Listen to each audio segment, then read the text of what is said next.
Olá, irmãos, sejam bem-vindos todas as quintas-feiras às 21 horas, às nossas noites de ensino Reviver. Nós vamos estudar sobre 1 Coríntios, a carta de Paulo a essa igreja tão complicada, mas que tanto ensino tem para a nossa vida. Vamos falar sobre a igreja e a cidade. Não percam, venham conosco.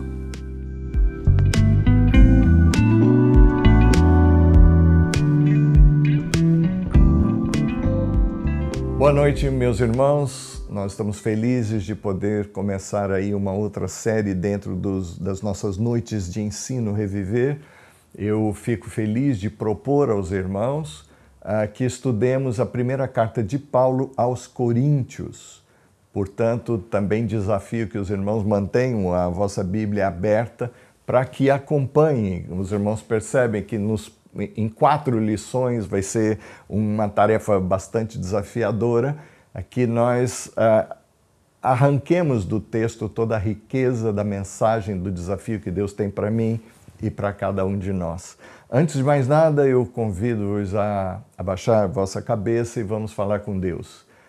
Senhor, Tu que escreveste, ó Deus, as Escrituras e moveu homens para fazê-lo, pedimos-te, ó Deus, a graça de sermos ensinados por Ti, desafiados, consolados, edificados, ó Deus, na nossa fé, também corrigidos. Pedimos-te em nome de Cristo que o Teu Espírito tenha liberdade em nós para fazer tudo aquilo que a Tua palavra, Pai, foi destinada a fazer. Humildemente, em nome do Senhor, pedimos-te. Amém. Queridos, o tema que nós escolhemos para essas 4 lições, e hoje temos a primeira delas, é a igreja e a cidade.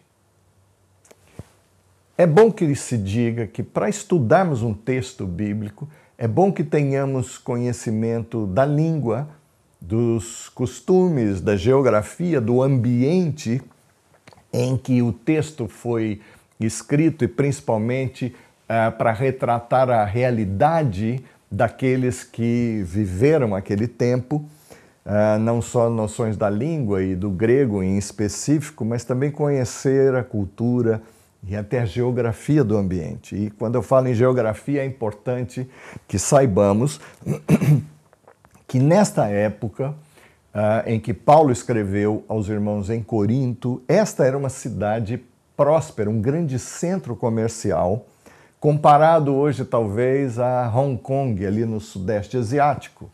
Corinto era, portanto, uma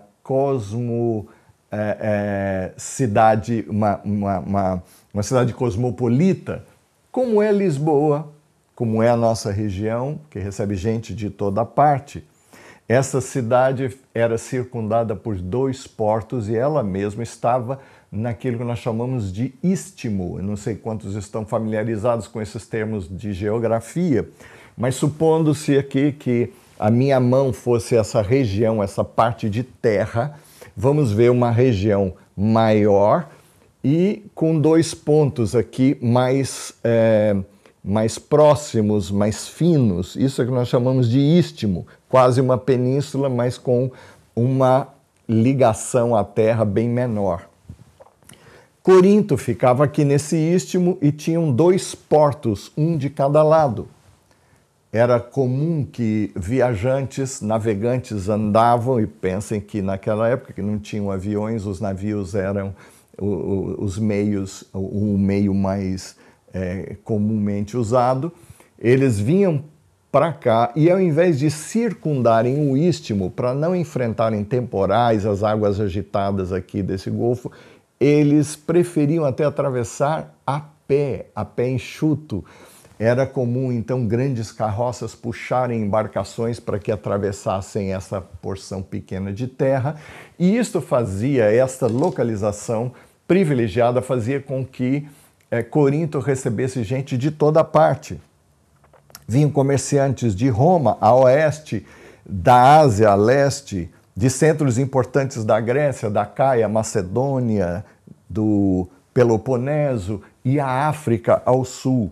Corinto também era sede dos Jogos Istmos, que só perdiam em importância e fama à Olimpíada, aos Jogos Olímpicos. Vinha gente de toda parte.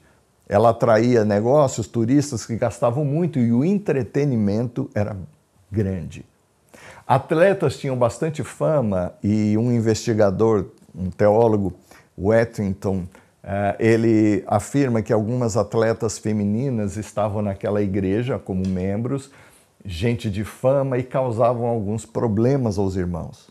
Naquela comunidade também nós tínhamos gente de toda parte, de todas as culturas.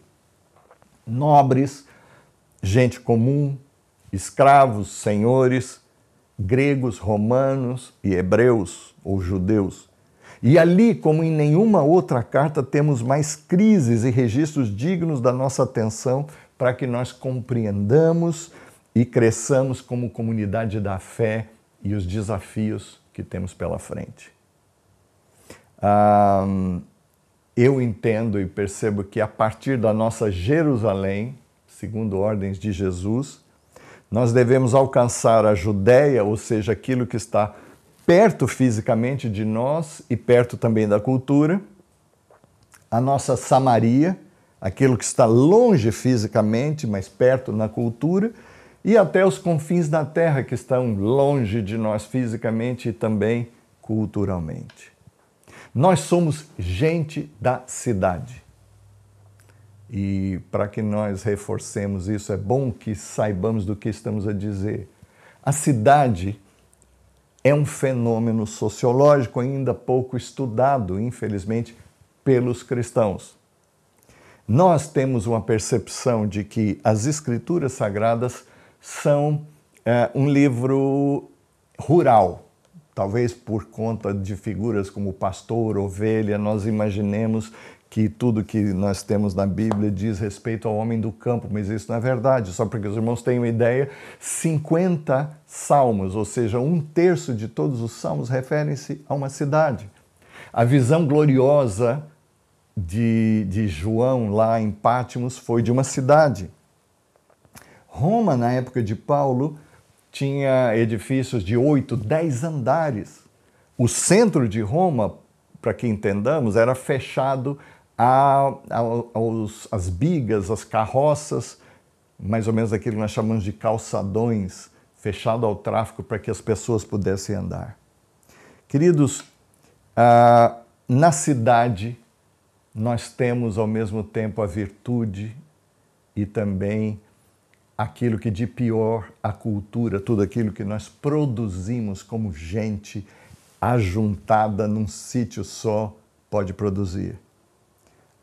É na cidade que as pessoas vêm para saciar a sua fome, como nos propõe Ariovaldo Ramos, que foi meu companheiro no Centro de Estudos de Teologia Urbana lá para o começo dos anos 80, na cidade de São Paulo. Ele lançou um livro chamado Veja a Sua Cidade com Outros Olhos.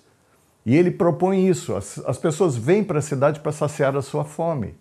Fome de sabedoria, fome de conhecimento, fome de realizações, fome orgânica também. E aí ele nos lança uma pergunta que é bastante desafiadora. O que é que pode acontecer num sítio onde todas as pessoas vêm para saciar, para buscar o que lhes interessa, saciar a fome? Quem é que as pode saciar? É nesse ambiente que as pessoas deixam de ser como são no campo, compadres, comadres, e passam a ser concorrentes um do outro. Lamentavelmente, eu digo por mim, eu moro num prédio aqui em Santo Antônio dos Cavaleiros e não sei o nome da pessoa que está a poucos metros de mim no apartamento ao lado. Isso é impossível no campo. Os irmãos compreendem isso? De repente, na cidade, nós temos esse local ideal para a perversidade e a miséria da raça por excelência. E Corinto, queridos, não era um oásis, isenta dessa conjugação de fatores que fazia com que os seus problemas, os da raça, né, o pecado, a perversidade humana, aflorassem a despeito da fé que eles abraçaram. Esta certamente, preste atenção nisso, irmãos, não era a primeira carta de Paulo àquela igreja.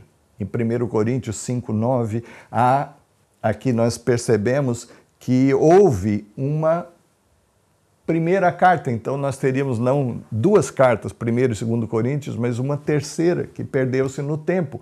E há teólogos, pesquisadores, investigadores que dizem que houve até uma quarta carta à igreja de Corinto, mas infelizmente perdeu-se isso, ou felizmente, porque se Deus manteve essas duas é para que nós aprendamos com elas.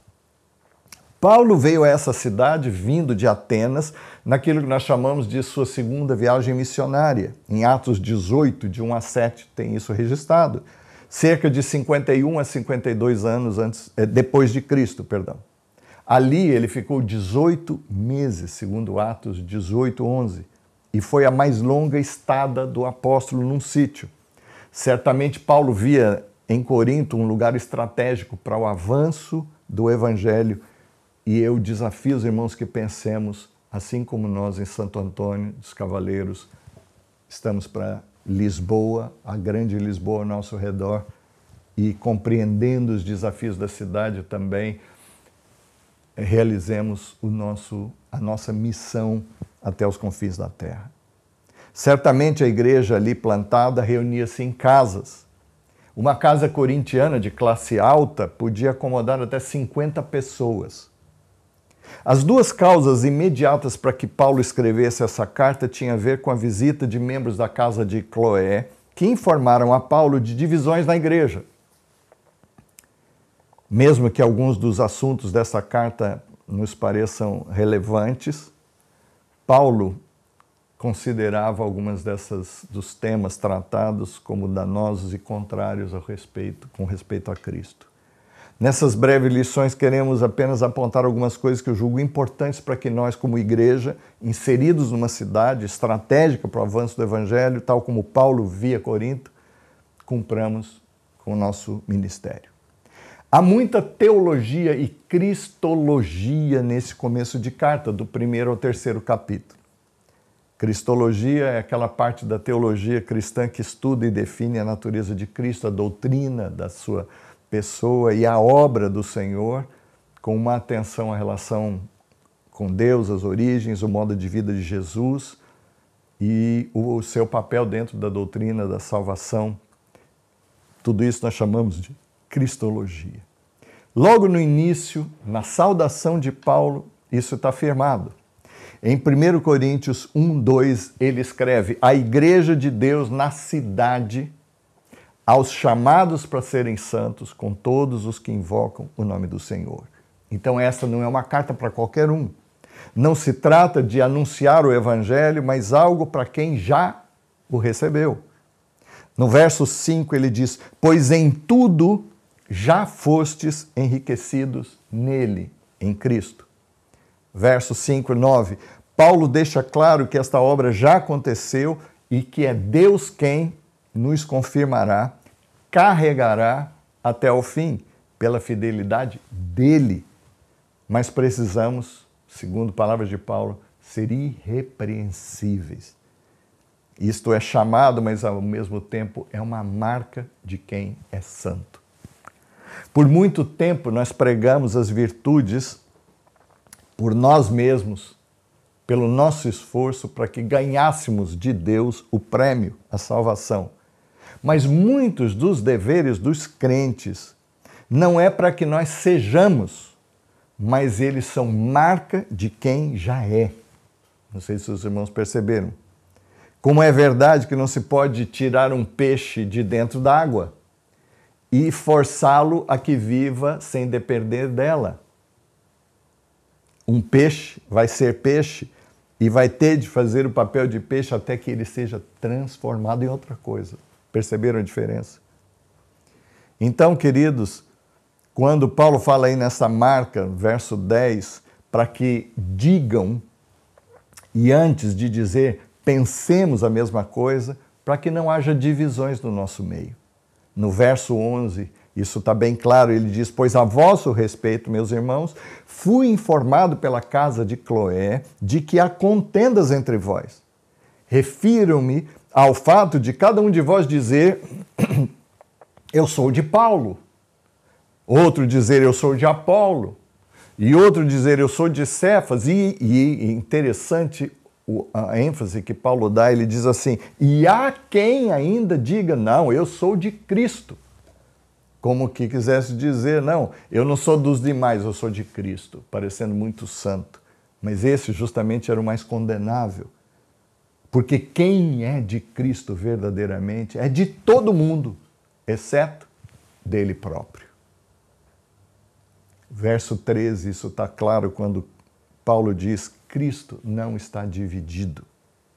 Verso 18, ele deixa claro que não há meio termo. A palavra da cruz, aquela que pregamos e antes vivemos,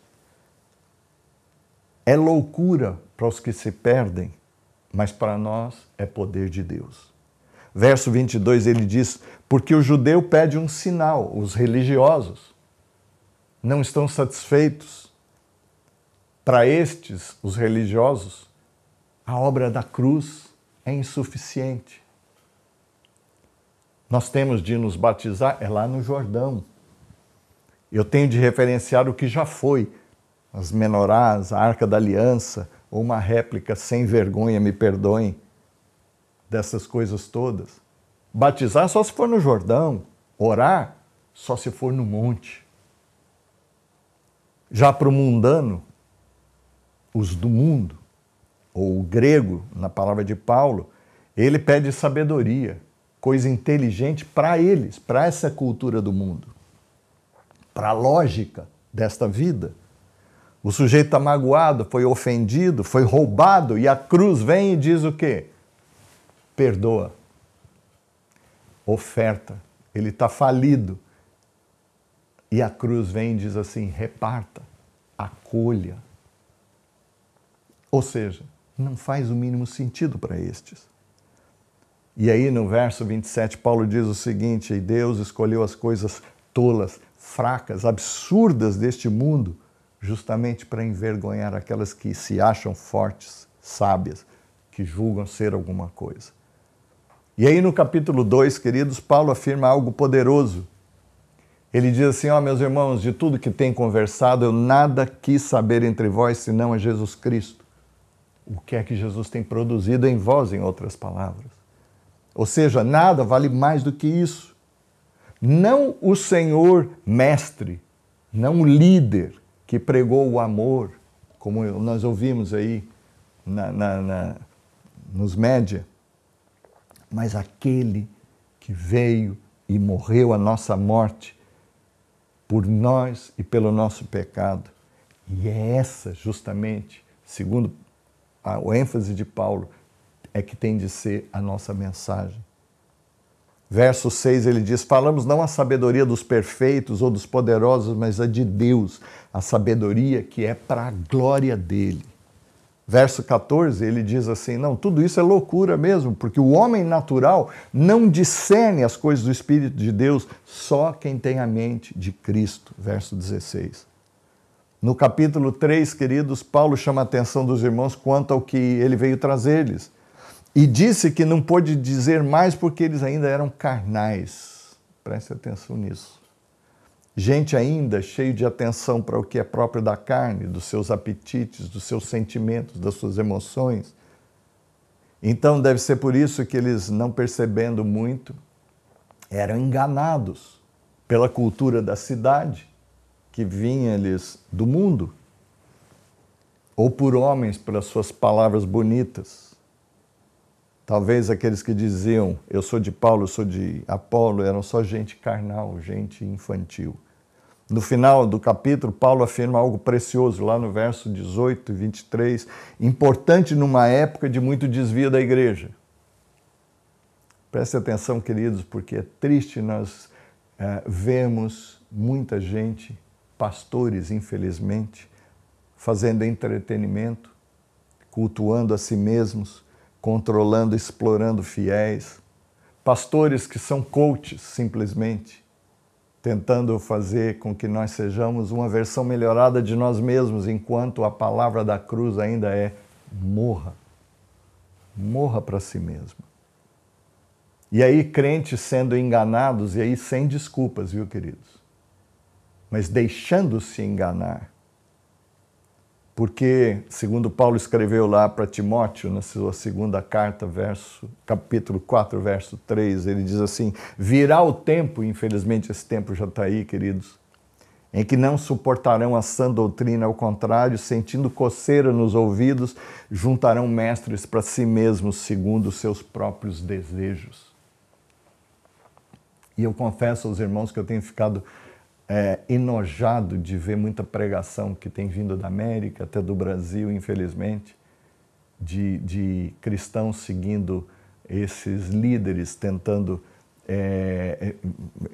achando que nós podemos criar para nós um projeto de vida destituído de Deus, ainda que usem textos bíblicos. A palavra de Deus para todos nós hoje, queridos, para encerrarmos essa primeira lição é: ninguém se engane a si mesmo. Palavras de Paulo no final desses 3 primeiros capítulos. Se alguém dentre vós se tem por sábio neste século, faça-se de tolo para ser sábio. Porque a sabedoria deste mundo, da cidade, daquilo que nos vem de fora, é loucura diante de Deus. Porquanto está escrito: ele apanha os sábios na própria astúcia deles. E outra vez, o Senhor conhece os pensamentos dos sábios e sabe que são pensamentos vãos. Portanto, ninguém se glorie nos homens, porque tudo é vosso. Seja Paulo, seja Apolo, seja Cefas, seja o mundo, seja a vida, seja a morte, sejam as coisas presentes, sejam as futuras, tudo é vosso, e vós de Cristo, e Cristo de Deus. Que o Senhor, amado, nos tome pela mão e nos mantenha íntegros, incontaminados de toda a loucura chamada sabedoria lá de fora, e que cresçamos como gente dele, como uma comunidade santa, cheia da graça de Cristo, para que produzamos os frutos que Deus espera de nós e deseja que demos, em nome de Jesus. Até mais.